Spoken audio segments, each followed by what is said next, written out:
Look. Listen. Taylor. Welcome one and all to episode 188, I think that number is correct, of the Look, Listen cast. This is a podcast about Pokemon The Horizons anime and other things. Guess what, you guys? If you like Pokemon, you can listen to that part, jump to the timestamp. If you like other things, you can listen to that too. Welcome, everybody. Hello, Geese Peep. Taylor? Hello. Have you seen Geese Peep at all in the last 600 days? No, she's been airborne. Yeah, it's been over a month, at least? It's been Over a month. Has it been over a month? I think so. That is insane. But before we talk about Geese Peep's big flying adventures, let's get you all excited about Pokemon. Taylor, can you please tell us, in English, what happened last time on Pokes? Yes.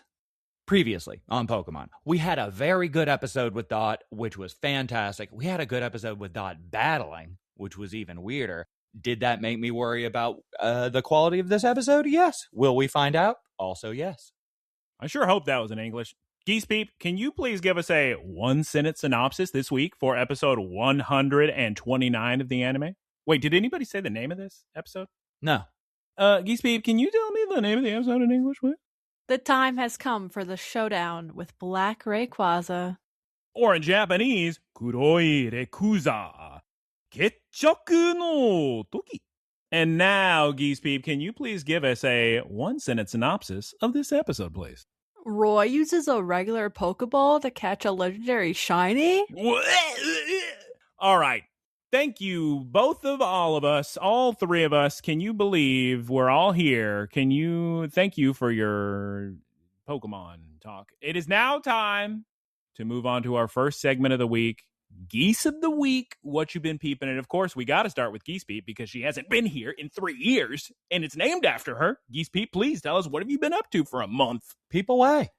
Beep, beep. Well, for the most part, I think what I've been doing has been covered by you, Michael, because I was doing a lot of stuff with you. But I went to Portland, I went to Vegas, San Diego. How was Portland? Orlando.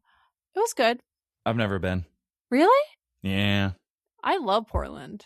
So green. That's what everybody says. Everybody says it's the prettiest place in the world. They filmed Twilight there, so obviously the masses are still That's not Washington? touring there. No, they filmed it in Portland, didn't they? I know it takes place in Washington. Where did I don't they film think it? they filmed any of it in Portland. They filmed some of it in Oregon and Washington. There we go. Shouts out. Yeah, Oregon. Yeah, That's basically Portland. Same difference. Same thing. Name one other city in Portland I other can't. than you, Geese. Bend. Nobody can. Eugene. No, I said everybody but Geese. Bend, Oregon. That's not. No, this isn't some kind of like jazzercise activity. No, that's not a real place. Nobody knows anywhere other than Portland. It's where they built Uncharted Golden Abyss. Geese Peep, can you please tell us about laser sharks? Excuse me? What? Oh? There was this big event. I went to a big grand opening that my family member had, and my mother helped organize, and Ooh. it was a lot. I almost got stuck in Maryland because it was snowing. Yeah, she is death-defyingly escaped a blizzard. That was sick. We were the only flight that got out to the destination I was going, and I was with my grandma. We were probably the only flight from BWI to make it out because of the blizzard that was happening, and it was a lot, and the event was a lot. My mom organized it, and it was a real to-do. So I shared a hotel room with my parents for a week, and I was on the couch in the hotel room, and the first night I got there, I wanted to get a blanket to use, and I was going to call the front desk and ask for a blanket, but my mom was like, no, it's too late. It's a small hotel. They're gone to bed. I was like, yeah, every employee's sleep. It's a Hilton, and that's not how that works. So she was really adamant that I don't call them. So I ended up for the whole week using a bathrobe as a blanket. And you know what? It was okay. Just go downstairs and get some blanket. I was busy helping my mom organize and run this thing, but it went well in the end. And now I'm here in my regular location in Florida. Oh, I went to the swamp today. How was that? I saw a turtle laying eggs. And like then I in saw the process? yes, like it was actively laying eggs. And then Did they do the same thing dogs do where they stare at you while it's laying eggs? Yeah, Yeah. dogs love laying eggs. And stuff. Yeah, they're always laying eggs. Well, when they're going to the bathroom. Remember the Howl Yes. Laboratories symbol? It's a dog with a bunch of eggs. Oh, yeah. That was based on reality. Mm-hmm. Yeah. And then I saw a big pile of snakes. Oh, my God. And I terrible think they were a news. family. I think that's it for me. Wow, what a month. Well, that's good. Future reference, travel tip of the week. You can always call concierges. Just call them. Just say, leave it by the door. Just say, leave it in the room during the day. Just say, bring it tomorrow morning when you're on the phone. That way you can sneak everything around. I've never been to a hotel, I guess. Your parents, Geese, do not want to have you in any kind of comfort when you travel. They're always abandoning you with no food or no car in the middle of a hurricane, no air conditioning, no blanket or pillows or toothbrushes. The funniest part about that, Taylor, is her mother couldn't find her toothbrush, and Geese Peep wanted so badly to say, you could just press the button, they'll bring you up a toothbrush. Yeah. Good stuff. Yeah. Does your mom have social anxiety? No. Oh, God, no. The opposite. What is her problem? She's Tell never- me what's wrong with asking the front desk of the hotel. She thinks that they're sleeping. Everybody's asleep. Oh, right. Oh, that's right. Because Michael was telling me about that. And I said, well, maybe then Geese and her mom should just go rob the joint since there are no employees away. Yeah, that's so smart. It was like, it's a small hotel. We were on the 9th floor. Okay, guys, in my Geese of the Week, what you been peeping? Oh my goodness gracious, my ZA DLC, it's just about done. I'm getting everybody. I've got my Pokedex just about completely finished. I'm shiny hunting Latias now. That's going to be great. We're going to be all done with that. And Taylor, the two of us actually did two things together. We went to the big, I don't even know what it's called. Is it called Go Fest? Go Tour? You tell me. Big weekend, huh? Go Fest. I got so many shinies from that. Caught so many megas. So much fun. And I got like a page of shinies, at least 9, 12 shinies. I think Pokemon I got Go? 3. Nah, you got more than that. And in the final piece of my Geese of the Week, Taylor and I have been playing Resident Evil Requiem, aka RE9. And Taylor, it's a good game. I would imagine, you think? Use this as a way to segment to my experience. I enjoyed the Leon's great. I like the format. I like the 2-character format because you have one spooks, one sick, as per action game. Oh, I agree with what you told me, which is it's not as good as Resident Evil 7. No, but 7 was set. We called it such a paradigm shift. Yeah. But I'm having fun with 9. It's got spooks. Geese Peep has a question. So, does this game take place after 8? Yeah. Yes. I can definitively say that not only have I not played 8, but this also takes place after 8. I think it takes place after 8, honestly, if we're being honest. For to be honest. Like For I said. TBH? Yeah. Uh-huh. And does it like reference Village at all? Maybe there's something hidden, but I haven't really seen much. There's an Easter egg. They had herbs. Oh, yeah. Yeah. So that's pretty sick. That's all the 8 you need, really. But yeah, it's real spooky. We've had lots of... What do you feel about Grace? Do you She's like fine. her? She's Lady fine. Satchcroft? The only thing we don't like about her is she does this so much. Ghost. Not that there's ghosts, it's zombies, it's science. But yeah. But no, I think they do a very, very sick combination of, oh my God, you're so spooked as Grace. And then they let you play as Leon and just have such sick power action, destroying everything fantasy. And it's a very good, they've, what do you call it, Taylor? When you weave two things together, they melded it very well. Did. Also, if you're going to play this game anytime soon, what you do need to do is listen to the developers, play Grace in first person, play Leon in third person. Yeah, that's how it's a developer intended. You got to do it. I was very skeptical of that because I'm not the biggest first person fan. It's great. It's fine. Well, it's fine in horror. It's very spooks, very spooks. So my Go Fest was sick. Unless you had something to say about Resident Evil? No, I was going to say we can have our big Nirvana, the band, the show, the movie. We've never all three discussed it. Oh, let me talk about Go Fest, huh? So actually, none of us have discussed it. Perfect. So Go Fest for me was fun. I didn't play on Saturday. Everybody was seeming to have a pretty good time. lot of people around. All the Royal Raiders asked me where I've been, so that was really nice. That's good. One of them said, "I remember you," the guy with the glasses. So that was nice. Class. Yeah, he runs this joint. Ah, yes. Yeah, Leapfrog, Clickbait. or whatever his name Maybe is. it's clickbait. Sure. But they were all very nice, so that's great community. If they remember you and you haven't seen them in 8 months, they're doing great. I was telling everybody about my big Pokemon Go hiatus. Oh, no. Which I don't know if I've talked about it on the podcast. But Probably. there was a weekend where I took my whole weekend aside to grind for Primal, Kyogre, and Groudon. Mm. I got no good IVs, no shiny Kyogre, which even after GoFest, I don't have a shiny Kyogre. And I just couldn't do it. I was looking at not even the fact that I had gotten a raid pass, but the fact that I had given up my weekend. I had foregone other plans to put myself in a place where there were a lot of people, which was like a 30-minute drive. And I just said, nope, not doing this anymore. So what happens? I've been to Royal Raiders in months and months because there's other stuff to do. Yeah. It takes up your time. So many good single-player games. Silk Song, Clair Obscure, Metaphor. Those all came out during that period. And I've just been playing the bejesus out of them. So many games. They're fantastic.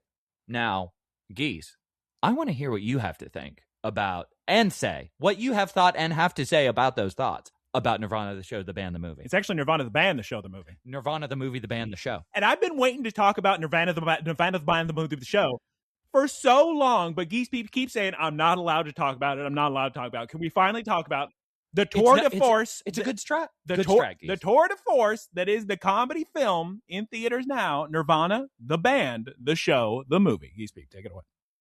Okay. So for context, Michael and I saw it. Years ago. I don't know, 3 weeks ago? Easily. More. Really? Actually, it was 3 weeks ago. And we went to the live Q&A. Michael and I literally changed our travel plans to be able to go see the movie. That's true. We left Vegas early to be able to go to this. That's nuts. I had no idea about anything about the movie, Geese. That's the ideal way to play it. They even said we left early because I have been waiting for this movie since 2015. Really? I got into them in 2015 when their show was on Viceland. And there's been the rumors about the movie. And then it finally came out. It did an early premiere last year. So I've been waiting for this for so long. And it was so worth it. It was so funny. You should text them on one of your social media things and talk about how good it was and talk about how you waited since 2015 and they did a good job. Because spoilers, remember, Taylor, some of that movie was filmed in 2009, 2008, remember? Right, yeah. Long time ago. Very sick. Very sick movie. I enjoyed it quite a bit. Unfortunately, it was a little bit too hyped up, so the comedy wasn't... I thought it was gonna cure my knee surgeries, but it didn't quite. Oh, it was very. There were it holds up as a comedy. It's very funny, and I thought it was a lot. It held up better at the end than I thought it would. Yeah, because I thought most of the laughs were at the front, and then at the end it just felt like another YouTuber movie. But the beginning of that movie, there's more laughs. I don't remember the last time I laughed that much and that loudly in a theater. I really don't. Especially because there's been all these movies that people keep recommending, comedies, and all of them I think are so dumb and wasted my time. I didn't like the Naked Gun movie at all, the reboot, and that other comedy movie that everybody talked about, support comedies. And I watch it, I go, I shouldn't have supported this. I don't want this to be made. Now, did you like the original Naked Gun? I never got a chance to watch it. Oh, so that's a good way of telling what style of humor gels with you really well, because comedies for me are a very hard sell because I don't like when I can see, I've talked about this plenty of times, writers' rooms either in an action movie or it normally works in a scary movie, but comedies especially where you can just see them sitting there saying, oh, they're gonna love this, they're gonna think this is so funny. And something that the Naked Gun series does so well, and Airplane does so with Police Academy, those kind of movies, is the jokes per minute are insane. Right, they do insane numbers. There's a huge difference between Airplane / Naked Gun and Nirvana, the band, the show, the movie. Yes, there's a bunch of comedy writers writing the Naked Gun and Airplane. Everything you're seeing in Nirvana, the band, the show, the movie is just some improv that a camera picked up, like Geese Peep's favorite moment in the movie. It was written to, like, they did have a writer's room, but a lot of it was improvised. Like, the best way to do it. They came up with a plot. They didn't have a script, is what I'm saying. Which is so sick. Yes. I'd love to make a movie like that so much. Yeah, you do well in it. They talked around the Q&A how for one of the scenes, they thought it was going to go so differently because they were going through security and they thought they would get caught. And then they just let them through security. It was so interesting watching that scene because I went into this totally blind, so I didn't know how much of it was authentic. And what's unfolding in front of my eyes is just me. I'm watching it thinking, oh, this is too farcical. There's no way this is real. Okay, that's good. And then the footage looks so realistic. So that part was real. Yeah, that was real. What a fun movie. I recommend everybody go watch it. There's a theater in Chicago that plays it every single day. And I think Matt and Jay said it's their favorite movie. I wish I could remember it. Just look it up. Matt and Jay aren't real people. They are. Who are they? They're the guys, Nirvana, the band, the show. The movie? Yeah. Oh, they made the movie. Taylor, do you need to quickly talk about Dragon Quest, or is it time for... just listen. Dragon... I'm going to give it some more time in the oven because I don't know if this is a game from a system that they just didn't really flesh out stories very much. All I heard about this game was it was the Final Fantasy VII of the Dragon Quest series, where everybody loved it. Everybody got into the series at that point. And I've been playing it thinking, Well, then, Taylor, now, I mean. It sounds like that means it's time for Pokémon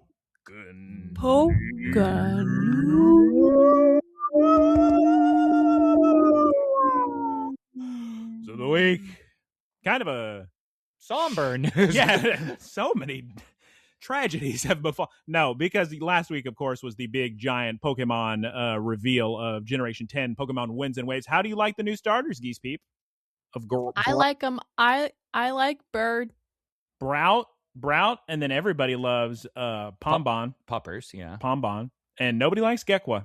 Squiggly Lizard. But I have to pick water starters, so what are you going to do? I think I'm going to as well. I'm actually going to wait until I see the final evolutions. Burn me so hard with Quackaball. My issue, Geese, and I talked about this last week, is that they seem like other Pokemon so much. I know. They really just don't seem unique at all, and that bothers me. Yeah, Gekwa seems like such a combination of so many little amphibian water It just looks like Inteleon. Yeah, Inteleon. Yeah. Mudkip, all of them. Yeah. Obble, all of them. So unfortunate. Okay, well, our first piece of tiny little Pokemon news this week, the Pokemon Company have revealed a new iteration of a 1997 game, Placaro, in July 26, 2026 in Japan. It's developed by Pokemon Company, Creatures Inc., and Bandai. And they're throwing some dice or something? That's weird. That is the Final Fantasy VII of Pokemon gambling. And in the final piece of Pokemon news this week, details have been released for Pokemon Go Fest 2026. So it was Go Tour we did. We didn't do Go Fest. That's what I was saying. Yeah. But it's the same. It's hard because the interference in there was probably lag. I didn't hear you. It adds Zeraora into the game as well as various cat Pikachu. So wait, into Pokemon Go? Huh? Okay. Zeraora? Zeraora. There's no way. Is there an exclamation in there? Not to be confused with Zorua. An apostrophe in there? What? Zeraora? Is there an apostrophe? Almost. It is now time to discuss an episode of Pokemon. Guys, let's get shiny Rayquaza and give him this space briefcase from Fritos. Let's go to the Dragon Shrine. And honestly, Geese Peep, Dragonite's loving it. He loves Dragon Shrines. Am I right? We are making plot progress this week. Dragonite screaming. Rayquaza wakes up, and we get ourselves a theme song. Guys, that's not the song. I said it last week, and I'll keep saying it every week this happens. They land in front of the Dragon Shrine, and Roy says, all right, Kilowattrel, time for you to take a rest. Yeah, I bet Kilowattrel needs a rest, Taylor. He's been holding on to that boy's entire weight for miles. It's not even that, it's Roy. Do you know how deep that is? Yeah, why is he just dangling? There's no scenario where this should be happening. He needs a little harness. You could sell that as an action figure, Pokemon Company. So just do that and give him a little seat. They got to figure out something. All right, all the rest of you Pokemon, get out of your Pokeballs. Oh, look who it is. You remember these guys? Rayquaza. No, not yet. Oh. Remember these girlies? The Dragon Geese Questers. Peep. You remember these girly pops, but they're in the Dragon Gang? Yeah, the dragon biker lady chicks. Mm-hmm. In English, their names are Team Dragon Rampage. I'll repeat it again for both of you. Team Dragon Rampage. Don't forget. Why is it the good guys keep naming themselves attacks? Yeah, that's a good point. Why don't you just call yourselves the Dragon Keepers, the Dragon Tamers, anything other than Team Dragon Rampage? Ferocious Dragon Berserkers. I don't know. I don't think they ever bring up their names, but according to my research, their names are Neki, Dorora, and Dora. All right. Is it Diro Aura or Dorora? Got him. Geese Peep, you were saying?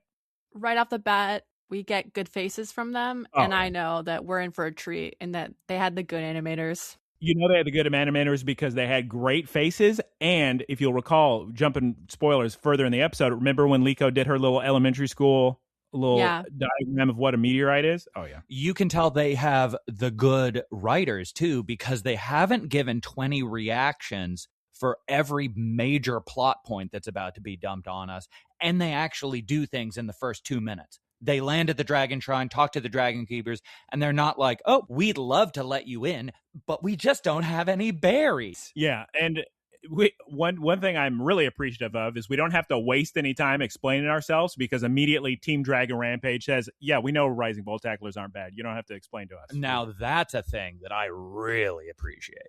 I was surprised that when they took their mask off, that Ult didn't react to me like, girls? I think he's getting over his little girly fear. So I noticed that it was either last episode or the one before. It might have been last episode when he was going to help Dot. And he was just like, oh, I'll take care of this. Let me help her. I think he's actually undergone some character development. Yeah, he's not scared of girls anymore, it doesn't seem like. Anyway, hey, Team Dragon Rampage, how's Shiny Rayquaza? I can't believe that's their name. We got to talk to him. Immediately rubbing Team Dragon Rampage the wrong way because he's talking about, I'm going to catch Shiny Rayquaza. And the girlies, Geese Peep, they can't even believe this boy has a Dragonite. What do you mean you little twerp, have a This Dragonite? Is a very well put together scene with the reveal because it's such a real, it furthers the condescension they're directed towards Alt. And he pulls out the dust ball and they say, who do you think you are? Caleb? This popular figure, which is something that people do in real life. Mm-hmm. And then you have the reveal and you go through the steps of the reveal. None of them seem forced. None of them seem unnatural. It's just, it's a very well done reveal. The reveal, of course, everyone, is that Alt has a father. He does. So you see, this is what happens in the episode. He's already better than Ash.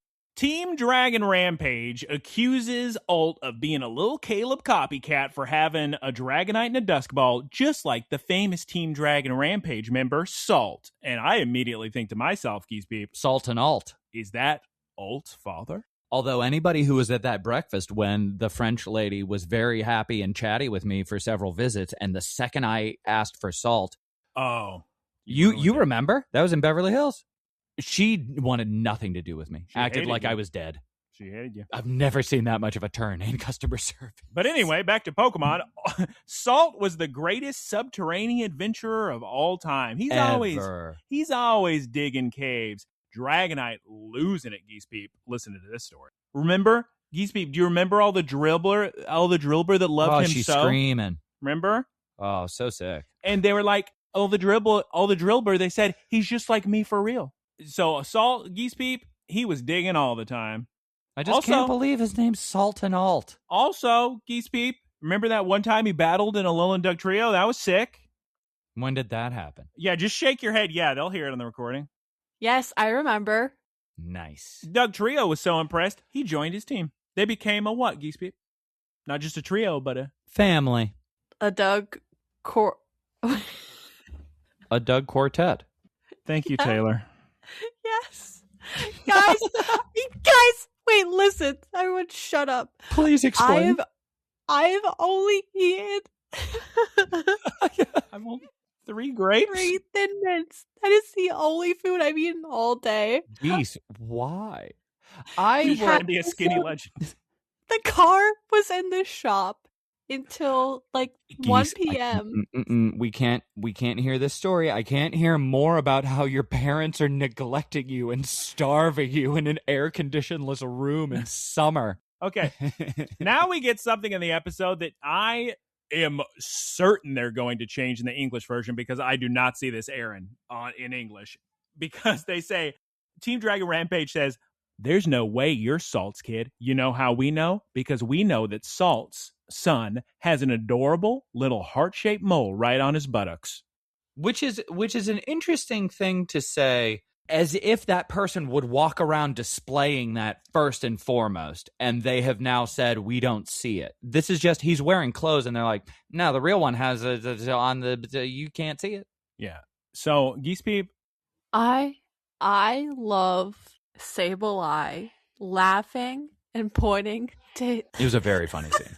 She's losing it. Geese, this is what... You're in a diabetic shock right now, Geese. Go eat a ham sandwich or something. Eat an egg. I love the scene of... I love Sableye. I love scene. That's right, Geese Peep. Ult gets very embarrassed when they ask if he has one. He's laughing and like giggling, pointing at it, and he's like, yes, it's there. Yeah, Sableye's seen the little mole. And then, because Liko asked, do you have one, Ult? And after Ult's reaction, Roy says he 100% has it. Yeah, it was very funny. And also funny for Liko to ask him that, because he's just getting over his fear of women. Yeah, now it's right back. It's fully back. It's just a horde of women asking about his mole. Wow. Ult truly is a member of Team Dragon Rampage. And the thing is, when they all asked him, why didn't you say something when we asked if we were talking about Salt? I don't know my father's name. Yeah, he says, I just know him as Pops. What about Salt? Why would I call him that? How long has he been homeless? He's my Pops. A long time. Okay, wait. So since he is Salt's son, he was a member of the Dragon Tamer clan. Yes. Take 2, Team Dragon Rampage. The Royal Vicious Dragon Assaulters. Really, he's heir to the throne? No? Anyway, that's sick. Ooh, look, Geese Peep a Diglett. Very amusing scene now as Ult and Dragonite run over to the Diglett hole and yell into it, thanking Ult's father. My biggest surprise in this episode was not having anything come from that. They're just saying hello or thank you. Anyway, guys, there's no time. We got to see Shiny Rayquaza, okay? Geese Peep, can we see Shiny Rayquaza, please? Yes. We have to deliver. We have a very important business with him. Yeah, thank you for business. God, you would think poor Shiny Rayquaza would need some exercise or something. He's just been laying in this cave for years. I mean, Shiny Rayquaza got attacked by... so many heroes of life. Yeah, Pokemon. And... yeah, you got attacked by Pokemon. Tamers. Who attacked him that actually did the damage? 6 heroes and the explorers and all that. Okay. Hey, Pagogo-chan, Geese Peep, very excited to see Shiny Rayquaza, so they give a little hug. Well, they give each other a little hug. Which was cute because Rayquaza was receptive. Right? A sick Rayquaza, happy Rayquaza. Hey guys, it's me. Hey guys, it's me, Rayquaza. All right, here's your present, Rayquaza. Let's open it up. Ooh, looks to be a meteorite of some sort. Raw meteorite. Now when you two saw this, what were you thinking? Well, isn't in Pokemon Go you need like a meteorite item to Mega Evolve? It's a non crispy meteorite you need. It's purple, pink. But yes, Geese, what were you thinking? I assumed it was going to be a space rock. I had no idea he was going to eat it. Yeah, he loves those. Yeah, I didn't expect that. That was such a surprise. Well, Captain Pikachu finds the note. Nobody else does. Which was great. I was already incredibly sold on this. This is such a good episode. But whenever Captain Pikachu picks up the note and just goes Pika Pika with the piece of paper, I couldn't get over it. Yeah, Pikachu read in perfect English or Japanese, whatever. It says, "Oh, Rayquaza loves to eat raw meteorites," and we get a full, like I said before, little kid presentation, fun art of Liko explaining where meteorites come from. We see the Earth. The little Deoxys. We see the space. We see the little Deoxys, Starmie, Minior floating around up there. And the next scene we get is so good. I love when Ult becomes so proud of Fritos and talking about, yeah, my senpai Fritos, he'll do anything. He can do. He's the coolest. He's the most mega awesome. Oh, cracking I like up. how the ladies were just like, to like Liko's question, like, is that actually a meteorite? They were like, yeah, it's a raw one. Yeah, Duh. obviously. Dumb. And I still don't understand eating it. That's just so strange. No, it's delicious. And Rayquaza loves it. I guess so. And then we get, okay, this episode's going to get a high score because we get such a funny little scene when Roy says, Rayquaza, you're never going to believe it. The Requiem's not gone. And Rayquaza's face is just this big shocked face. He can't believe it. We need your help, Rayquaza. We got to get you and the 18 Heroes of Light, and we got to save the world. Yeah. And Rayquaza, what does he say, Geese Peep? He says he'll do it. That was such a good opportunity for you to give a head nod again. Yeah. Pagogo-chan gets so excited that Rayquaza agreed that he goes Terrestrial form and force terrestrializes Rayquaza. Rayquaza wanted it. Oh, yeah, big time. Appropriately into the Dragon Terra type. That works. Yeah. And now, everybody, we get what we've all been waiting for, Taylor and Geese Peep's favorite part of any episode. That's right, it's time for a battle. We gotta test the strength like we always do. Now, Geese, what were you thinking at this point in the episode? I was like, they're gonna battle not only just Rayquaza, but terrestrialize Rayquaza. They're gonna die. Yeah. They'll never survive. I was thinking so many things. I was thinking, this is so symbolic because them battling Rayquaza was such a goal for such a long time. Normally, I go into these moments and I think, gosh darn, we're at it again. Another pointless battle. But there's so much gravity to this specific fight. And it shows the evolution of Rayquaza's relationship with the Rising Bolt tacklers. It also makes sense because Rayquaza's testing that he's strong enough after his big rest to be able to go up against everyone. All right, that's a good point. This is a very appropriate battle. This is how you put a battle in an episode. Okay, well, we're going to get out of this cave. We're going to do a little battle here. Captain Pikachu is going to referee, as always. What we're going to do is we're going to do Kilowattrel and Dragonite versus Shiny Rayquaza. Boy, was I surprised about this. No, it's going to be great. Go Kilowattrel. Dragon Rush. You just carried Roy halfway across Paldea. I don't know if they were in Paldea at any point during this. Were they? They probably were with how long they've been they flying. were in Levincia. Yeah. Dragon Rush, Dragonite, Electro Ball, Kilowattrel. Then Rayquaza uses Dragon Tail, which switches out Dragonite for Sableye. Sableye, jump on Kilowattrel's back, jump off again in Power Gem, Electro Ball. Oh my god, Rayquaza is so strong. He's just roaring all these attacks away. Then we get a very funny moment of this battle.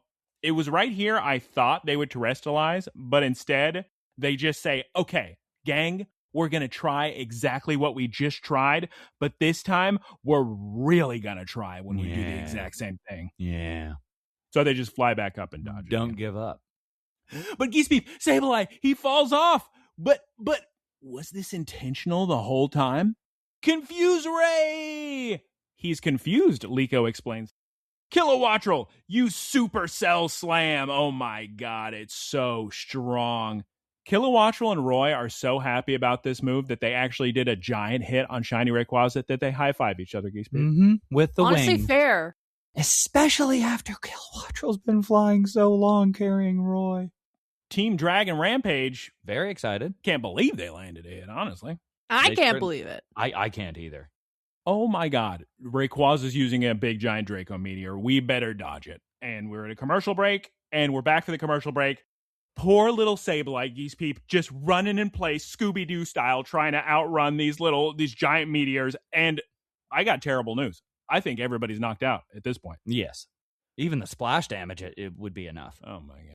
Well, let's just do what we should have done before. Go Dragonite and go Lucario. It's time to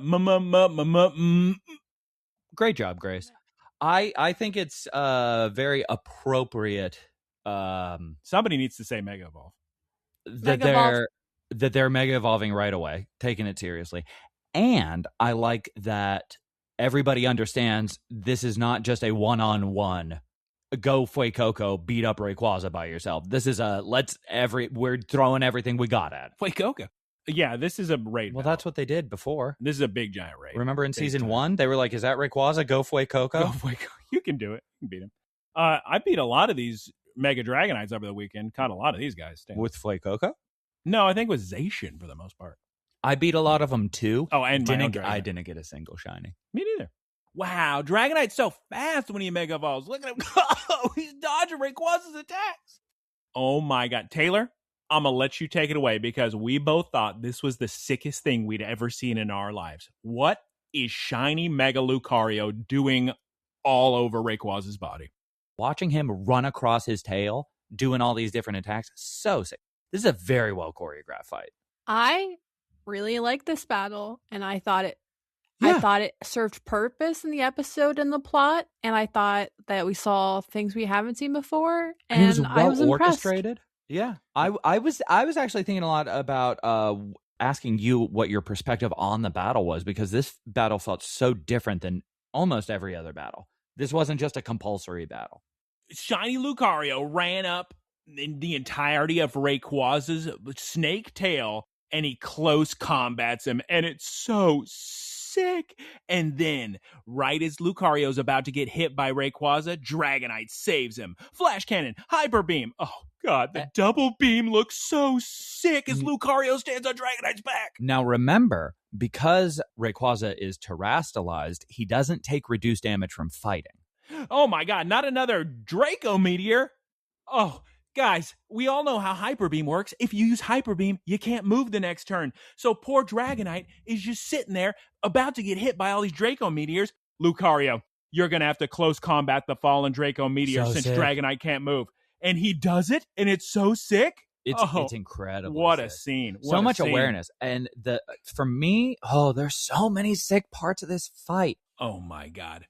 Lucario, jump off of Dragonite's back. Dragonite, are you able to attack? I can do it, Chief, he says in perfect English. Use Twister.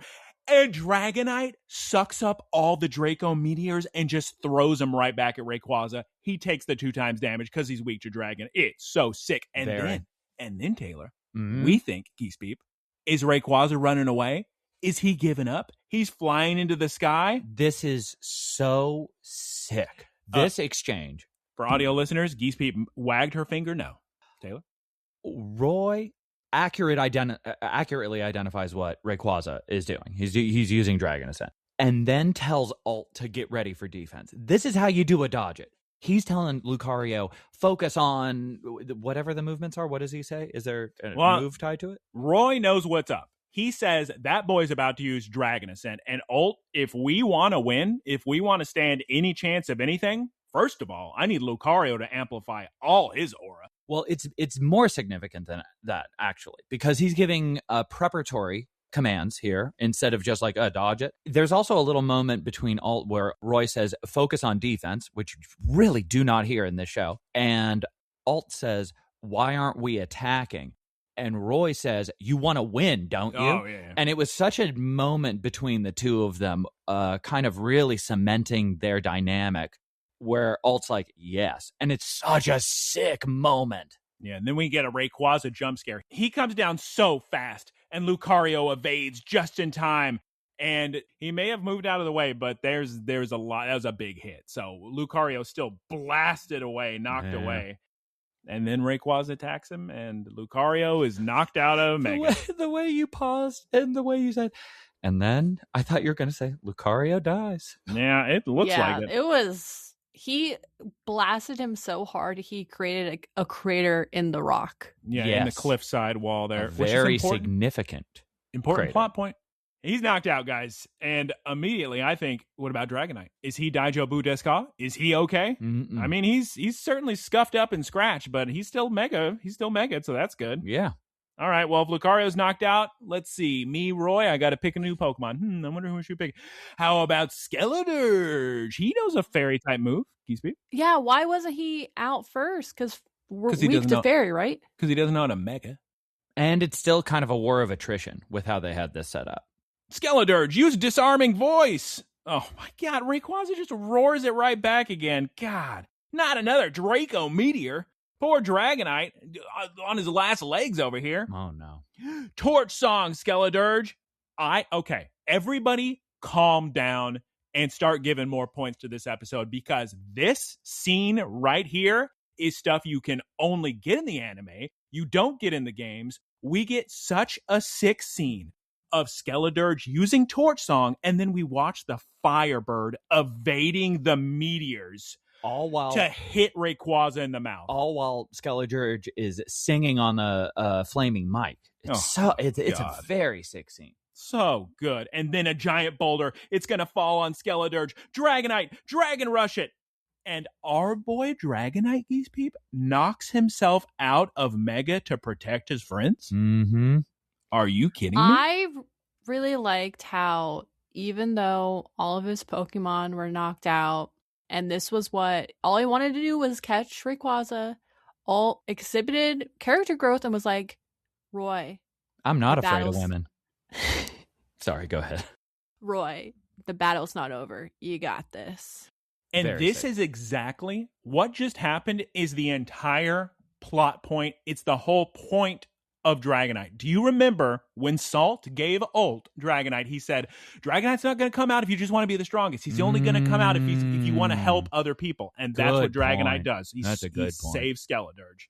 And now Roy says, all right, Skeledirge, you know what time it is. It's time to Rastalize for some reason.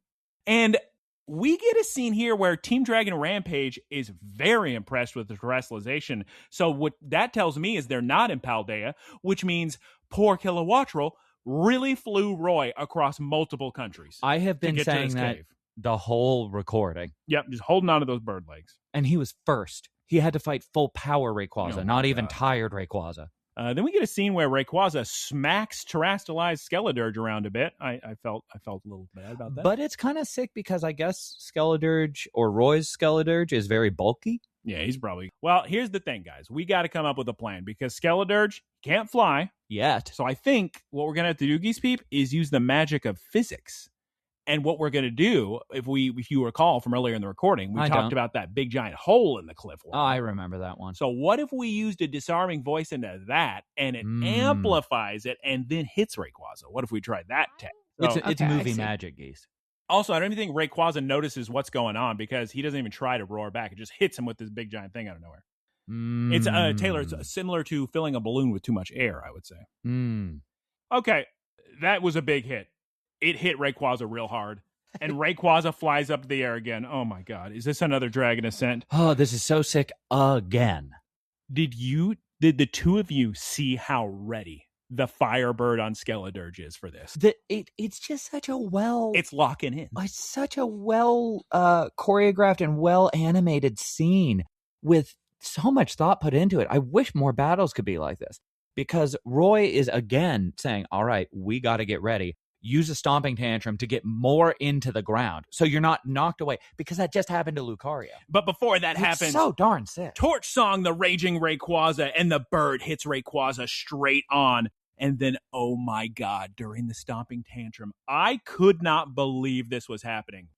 Apparently, Skeledirge is unbelievably strong because it grabs shiny Rayquaza by the head. So sick. And Roy is just screaming. The animation team gets a 10 billion yen bonus. And he's screaming. And Roy says, put your spirit into it, Skeledirge. He's losing it. Skeledirge is so powerful. His eyes are going wild. Flamethrower.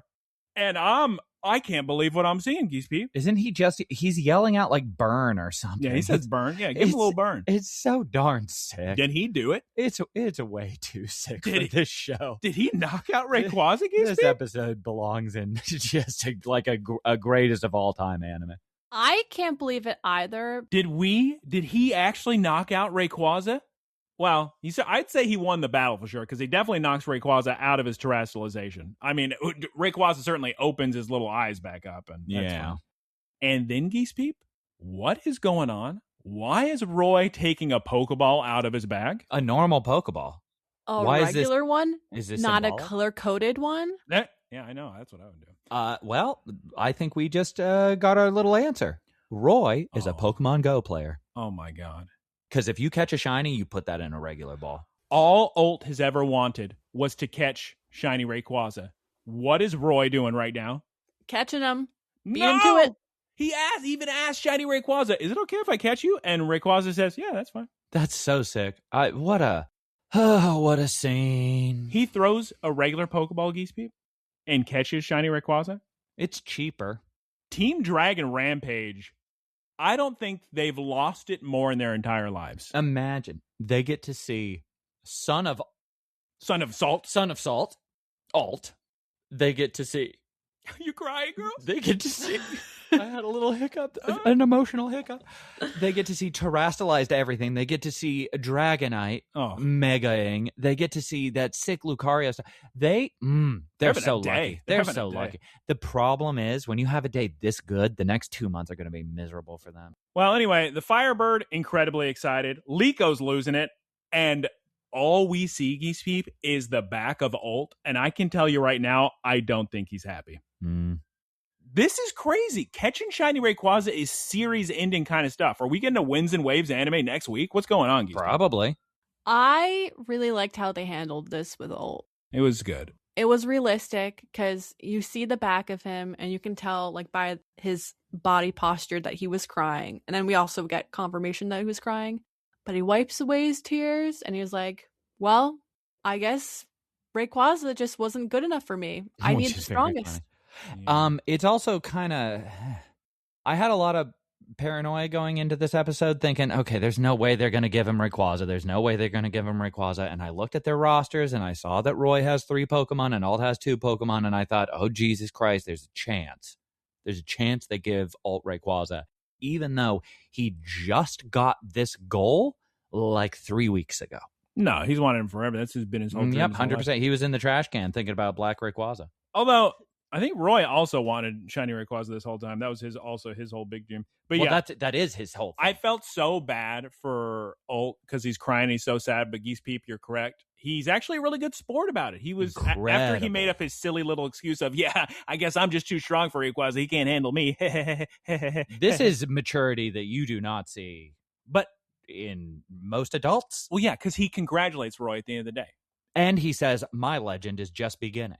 Which, when he said that, I thought, is he going to kill Roy and steal him? I can't believe that Roy gets 2 shiny Pokemon. Yeah, he loves shinies. And they're 2 sick shiny Pokemon. Yeah. Like, those are they both mega evolve. Those are both megas that I have because they're so sick. Pagogo-chan's losing his mind. Skeledirge is even amazing. I really, really like Skeledirge, and I specifically like Roy's Skeledirge because of the dynamic that it has with its little fire spirit. It's so sick.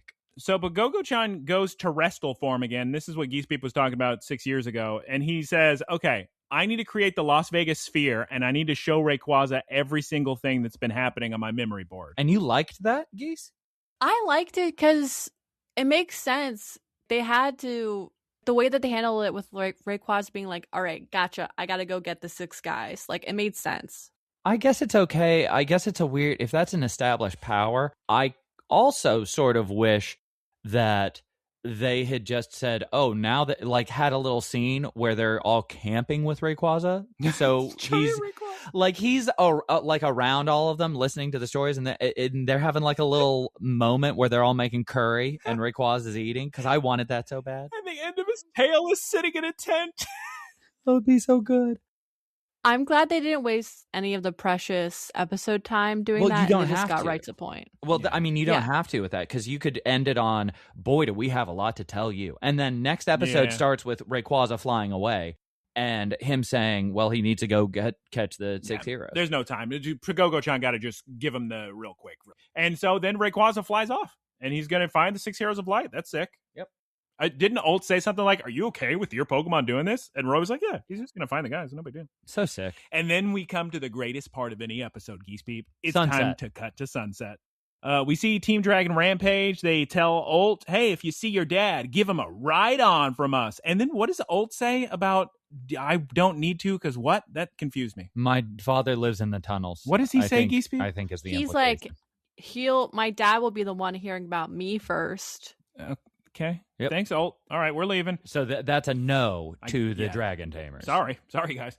Then we get like crazy rock music going. Seems out of place for a Pokemon anime, but it's a fun remix of the Horizons little theme song. So they needed it. Yeah, I was fine with it. And yeah, then we get that scene of Ult saying, "This is just the beginning of my legend." And Sableye agrees. He's excited to be in the beginning of this legend. And Arf. And we get a to be continued. Geese Peep, before we discuss our scores, can you please give us a Mega of the Week? Mega of the Week with Nido Thing this week, please, with Mega Mewtwo X. Yes. I like how they did Mewtwo because this was like a legendary battle, so it makes sense to do a legendary Pokemon. Mythical. He's legendary. What a legend. Yeah, Taylor, read a book. So yes, this is Eat a pizza. Mega Evolution X form, and he looks like a salamander, I would say. That's what Not you a want? salamander, sorry. He looks like a chameleon. He's got like the Okay. tail. Sure. Okay. He's not as sick as Mega Mewtwo Y, I'll tell you that much. God, no, of course not. But Mega Mewtwo Y also looks more like Mew. Yeah. I don't like it. Nobody does. Nobody does. Don't worry, Geese. He's a more physical attacker. Nobody likes it as that in Mega Mewtwo X. All right. So when it Mega evolves into Form X, its Psycho Power augments its muscles so that it has a 1-ton grip strength and can run 100 meters in 2 seconds. Wow. Now, my question, is that fast? That's got to be pretty quick. My record for the 100-yard dash is not 1.3 seconds. It is not 1 second. So I believe it is fast. We get the wildest animation we've ever gotten for a Mega Evolution. We just see Mewtwo just punch in the air on, like, I don't know, a volcano or something. Sure, they love volcanoes. Yeah. Mewtwo is punching the air while she explains how it has augmented strength. And then Mewtwo just punches Nidothing, and we see Nidothing get knocked out. And I'm like, Mewtwo, why did you do that? Mewtwo! That was so rude. That is how they should say it. They should say it like when you hear Gordon Ramsay say lamb sauce, it's just Mewtwo. Because it's not Mew. It's Mewtwo. Yeah. Way to change my perspective, Geese. It's rough out there. Why did they do that? I don't know. He's a man. He's a bad man, Mewtwo. Could have given her a concussion. I know. No, misunderstood. Oh, God, speaking of concussions. Maybe the Megas of the Week aren't canon, and there's a robot, and that's it. I don't know. Okay, Geese Peep, are we prepared to give a score and our thoughts on this episode, or do you want to discuss your last week's episodes real quick? Your last month's episode. I want to hear what you've thought about the episodes. Any standout? Yeah, she could give like a real quick, because since Geese Peep hasn't been on the show in a year, she can just tell us how she liked the normal migratory season. 3 episodes. Here's my real quick. So, episode 126. Quick and dirty with Geese Peep. My real quick. Episode 126. I was like, wow, the animations are rough on this one. Arf. 127. Why aren't they talking about how the man obviously knows Ult's dad? 128. Oh. I liked how they actually handled the evolution for we loved that episode. Quackavale. I liked how the previous episode carried over into that. Yes. So it wasn't actually like, it didn't feel so sudden and forced. Now, I will tell you, so last week, the Quackavale episode, I gave a 9.7, Taylor gave a 9.2. Do you want to give a score for last week? Can't believe you gave that a 9.7. I'll give it a 9.2. It's a great episode. Better than 9.7. It's a great episode, but if last week was a 9.7, what's this week? I don't know. That's why I'm going last. All right, Geese. That's why you can't just give out high nines regularly. Girls. It's a bell curve. Taylor, if you love bell curve so much, why don't you start us off on your thoughts about this week and give us a score, please? Okay, I can defend All right, this. Perfect. 6.1. No. I'm very disappointed. No, it was a great episode. That was a joke. Nobody, here, rewind it or fast forward. That's not true. Honestly, outside of there weren't a lot of cute moments. Yeah, there were. There weren't a ton of, there's some humor in there. This is as close to a perfect episode of Pokemon as you can get. This is a 9 or a 10. Is like the heart-shaped mole. Are you kidding me, Geese? I was just sitting there getting so hyped when Roy was screaming. We got good faces, a battle that makes sense and is entertaining, lore. We know Ult's dad, Salt, now. That's lore. That's big lore. Context for everything. There wasn't just random exposition dump. There wasn't, the pacing was good. The battle felt good. So sick. The double beams, Geese Peep. You remember that part? Love that part. Yeah. Running up Rayquaza. Remember that part, Taylor? Love that part. I like the strategy. Oh, yeah. I like we know this attack is coming because I'm growing as a trainer and I'm familiar with Rayquaza. Let us prepare. We got good faces. We got elementary school Liko presentation with baby Deoxys. Come on. Are you kidding me? I feel bad because this is just a great episode without Liko or Dot in it. Where was Dot? She's busy at home doing tech stuff. Yeah. Somebody's got to get money. Poor Dot. Oh, yeah. She didn't get to see this. She's going to have to hear about this. Could you imagine if they had streamed this? Oh, wow. Everybody loved Rise of Old Tacklers then. Okay, Geese Peep, you tell us your score since Taylor refuses. What? 9.9. I said 9. I said 9 or 10. 9. Are you doing 9 or 10, Taylor? Oh, boy. What did I rate the Tinkaton episode? I'd have to go to a different I'll check it. I'll check it. But I'll just say whatever that episode was, this episode is, so I'll probably say it's a 10. Just because right now I can't imagine a way where it would be better. The only thing that I wanted more of, oh, wow, this is an impressive episode. The adults weren't there, which I kind of think I like. I also wish that we had gotten one camping scene with Rayquaza or a meal scene with Rayquaza. Taylor always wants a meal. Well, it just would be nice to have him feel like Roy's Pokemon instead of, well, we caught you. I guess now you're just going to fly away again as per usual. I love this episode. I don't have any downs. I can't think of anything I did not like about it. And there's just so many sick moments. But 10's too high. Even 9.9 seems high. Yes, you did last week a 9.7. It was a great episode. You think this is not 0.3 higher than Dot? I just can't give it 10. But Geese Peep was trying to say something. What was it? I never looked at the time while watching it. Same.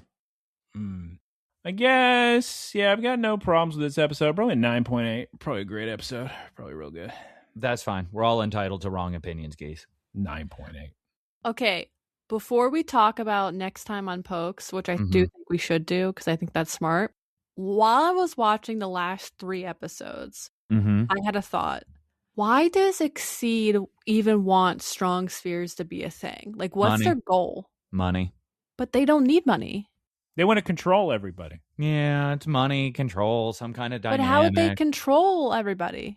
I'm sure there's some extra play at the end of all this because I can't imagine them.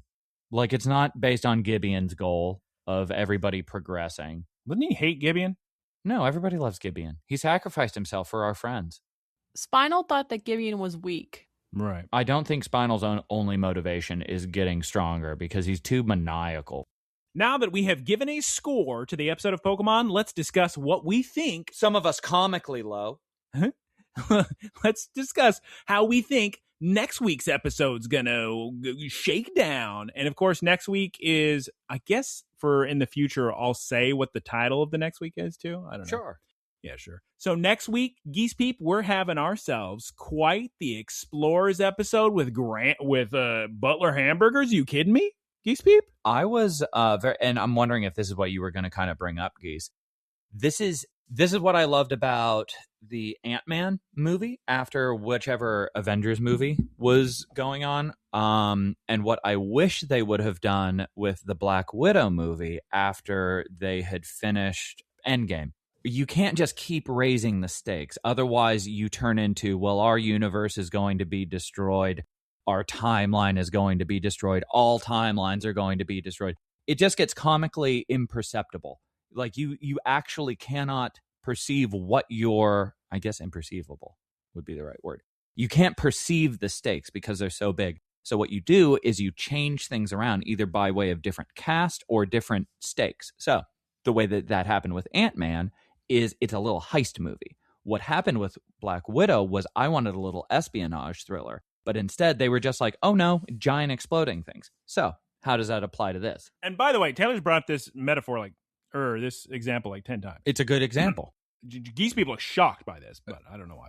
I'm so lost. I don't think he's gotten to why he brought it up. Yeah. So why do I bring this up? Because you have gigantic season-ending fight, so many plot points have reached their culmination. Roy has Black Rayquaza. Everybody's making progress in how they're interacting with their Pokemon and as trainers and as a team outside of their adults and mentors. Like, they made so much progress. The only way to raise the stakes more is if they encountered Exceed right now. So what they're doing, I think, is very smart by shrinking the stakes quite a bit and focusing on the explorers. So you get to see these characters that are really on the outside of the plot, and you get to see them like sneaking around, it seems. Geese Peep, are we only getting Butler hamburgers next week, or is Princess or Grandma Diana also fighting? I don't know, but what intrigued me about it was that it looks like we're gonna get like backstory to Coral City and, which I'm most excited about, on Chelsea. It looked like there was flashback scenes. It's a lot to look forward to. So I'm looking forward to next week. I hope it's going to be good. I've been wrong before watching it next time on Pokes, but maybe we're going to be wrong this week. And you've given out wrong scores recently, so we all make mistakes. It is now time to move on to the wrap-up. Geese Pete, please take it away.